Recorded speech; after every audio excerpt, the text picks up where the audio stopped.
దేశవ్యాప్తంగా జరిగిన 18వ పార్లమెంట్ ఎన్నికల సందర్భంగా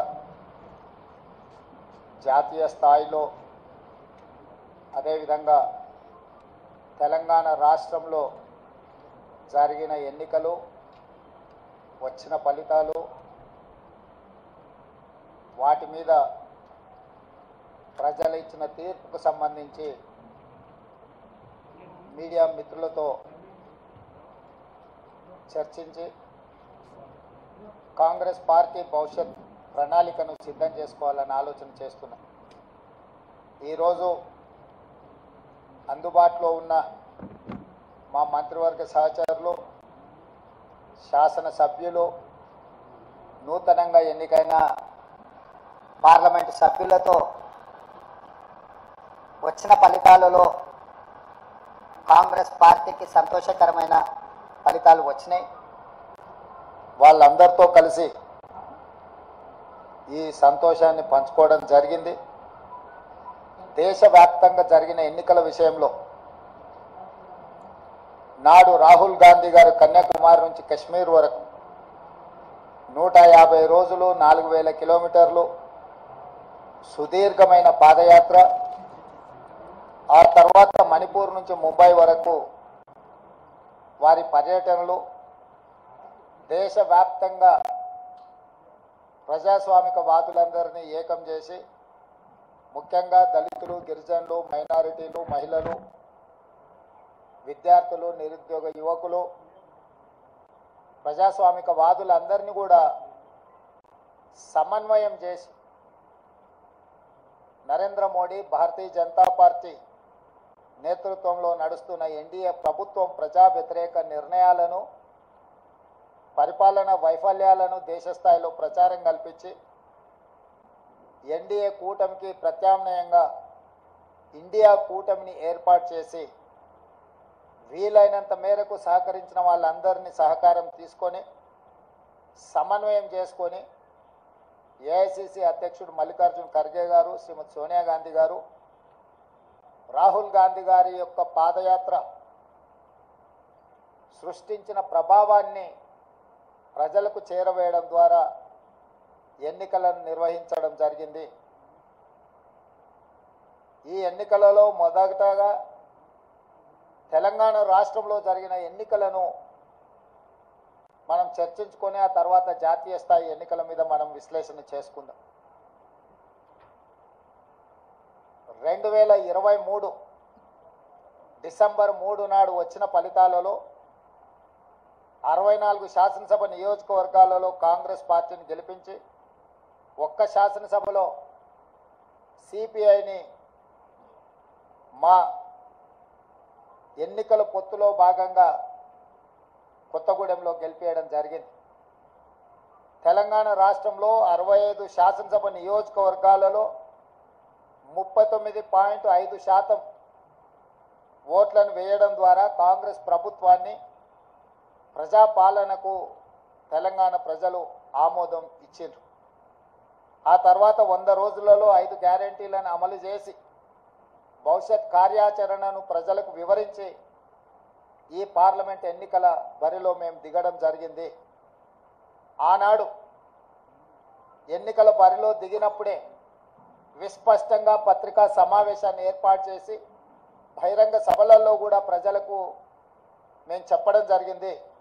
ఈ ఎన్నికలు నేను నా మంత్రివర్గము 100 రోజులు అందించిన పరిపాలనకు రెఫరెండము, మేము ఇచ్చిన గ్యారెంటీలను, మేము చేస్తున్న పరిపాలనను ప్రజల ముందు పెట్టి మేము ఓట్లు అడుగుతున్నాము. మా పరిపాలన మీకు నచ్చితే, మా పరిపాలన ఇంకా కొంత బలాన్ని చేకూర్చడం ద్వారా ఇంకా ప్రజలకు ఉపయోగపడే విధంగా పరిపాలన అందించడానికి మీరు తీర్పు ఇవ్వండి అని చెప్పి విస్పష్టంగా ప్రజలకు మేము వివరించడం జరిగింది. చాలామంది మీడియా మిత్రులు, సహచర ప్రజాప్రతినిధులు మనం రెఫరెండం అనకపోతే బాగుండునేమో, ఒకవేళ తీర్పు మనకు వ్యతిరేకంగా వస్తే ఆ తర్వాత సమస్య అవుతుందని కూడా చాలామంది సూచన చేసింది.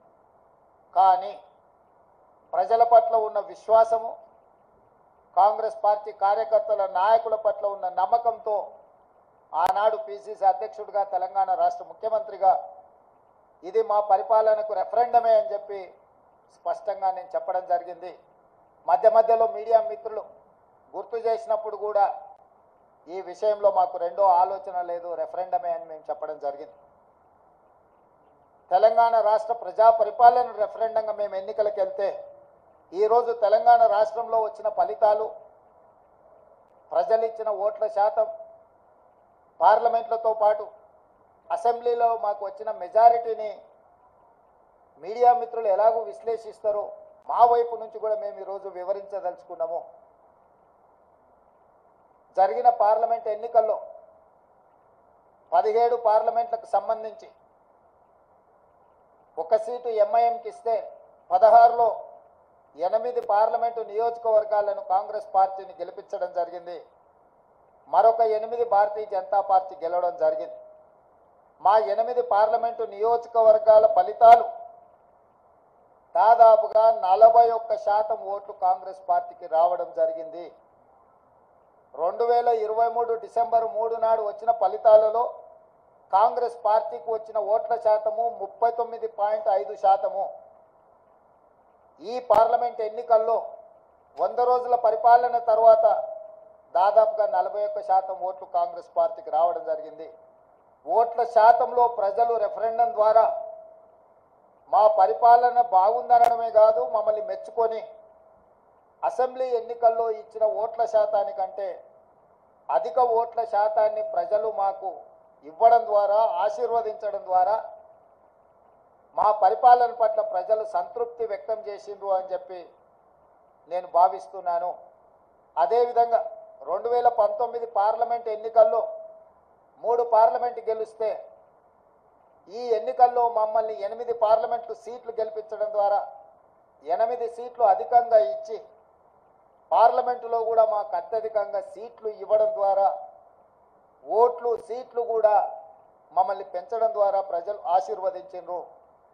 ఇదే కాకుండా మూడవ విశ్లేషణ, 119 శాసనసభ నియోజకవర్గాలలో ప్రజలు ఓట్లేస్తే విస్పష్టంగా ఆనాడు 64 సీట్లు ఎట్లయితే మెజారిటీ వచ్చిందో ఈరోజు 64 సీట్లలో మెజారిటీ రావడమే కాకుండా కంటోన్మెంటు మేము ఓడిపోయి బీఆర్ఎస్ గెలిచిన సీటులో కాంగ్రెస్ పార్టీకి 13,206 ఓట్ల మెజారిటీ ఇచ్చి 65వ స్థానాన్ని కూడా కాంగ్రెస్ పార్టీకి ఇవ్వడం ద్వారా ఆనాడు ఇచ్చిన 64 సీట్ల కంటే ఇంకొక సీటును అదనంగా ఇచ్చి కాంగ్రెస్ పార్టీని అసెంబ్లీలలో కూడా 65 సీట్ల తీర్పు ద్వారా మా రెఫరెండంని ప్రజలు సమర్థించిండ్రు, మాకు అనుకూలంగా ఓట్లేసి గెలిపించిండ్రు.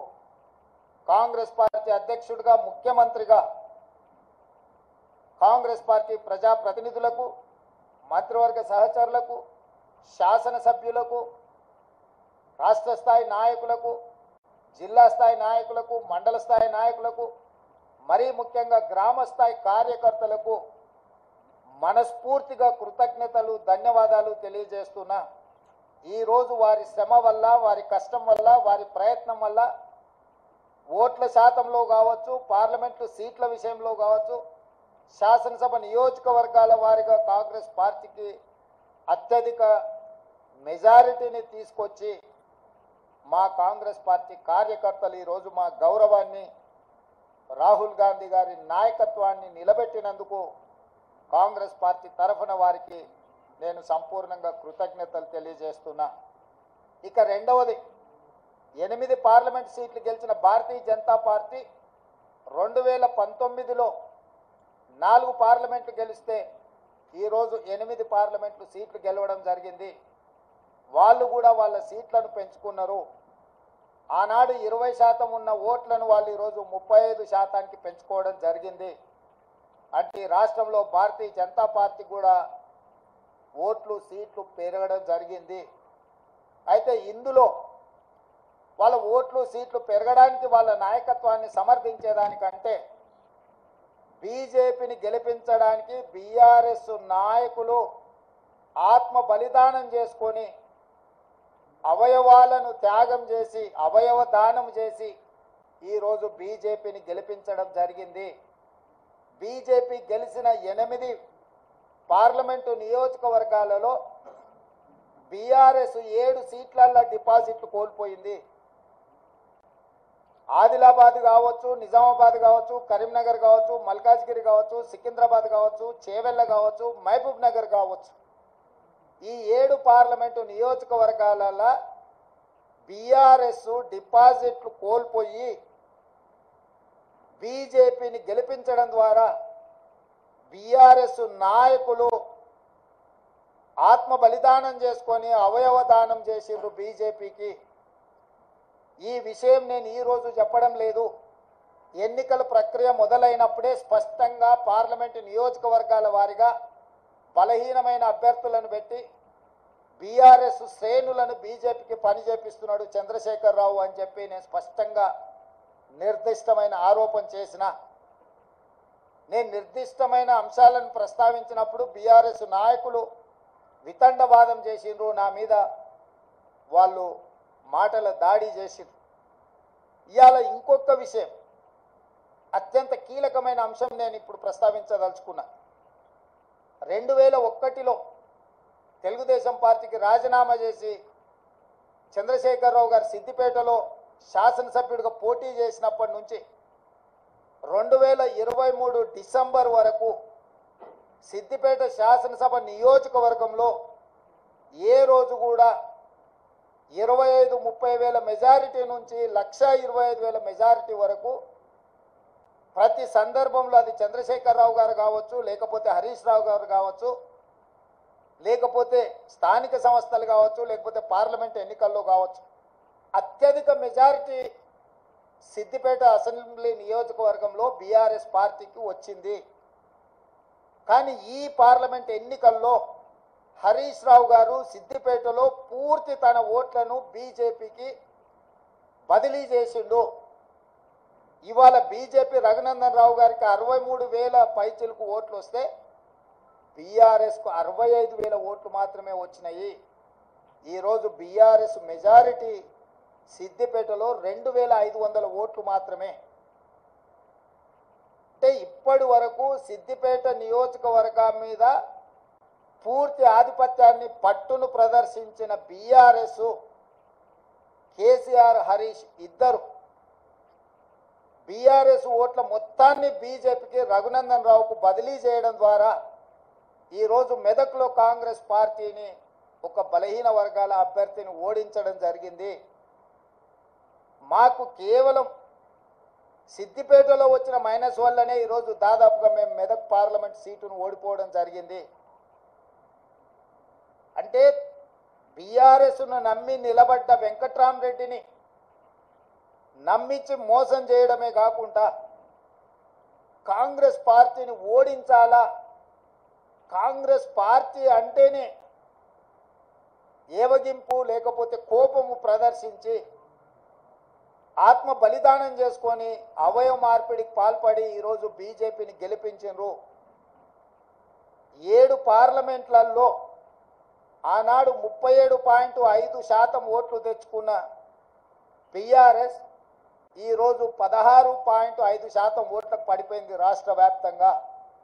అంటే దాదాపుగా 22% ఓట్లు బీఆర్ఎస్ ఓట్లు బీజేపీకి బదిలీ చేసిండ్రు. 2023 శాసనసభ ఎన్నికలలో బీజేపీకి 13% ఓట్లు వచ్చినాయి. ఈ పార్లమెంట్ ఎన్నికల్లో 35.5% ఓట్లు వచ్చినాయి. సరిగ్గా బీజేపీ ఓట్లు 22.5% పెరిగితే బీఆర్ఎస్ ఓట్లు 37.5% నుంచి 16.5%కి పడిపోయినాయి అని అంటే సరిగ్గా 21%, 22% ఓట్లు బీఆర్ఎస్ వాళ్ళు బీజేపీకి బదిలీ చేసిండ్రు. తద్వారా 8 పార్లమెంటులల్లా బీజేపీ గెలిచింది. 8 పార్లమెంట్లల్లా బీఆర్ఎస్ డిపాజిట్లు గల్లంతైనాయి. ఒక్క మెదకులో ఓడిపోయిన దాంట్లో మాత్రమే వాళ్ళకి డిపాజిట్ వచ్చింది.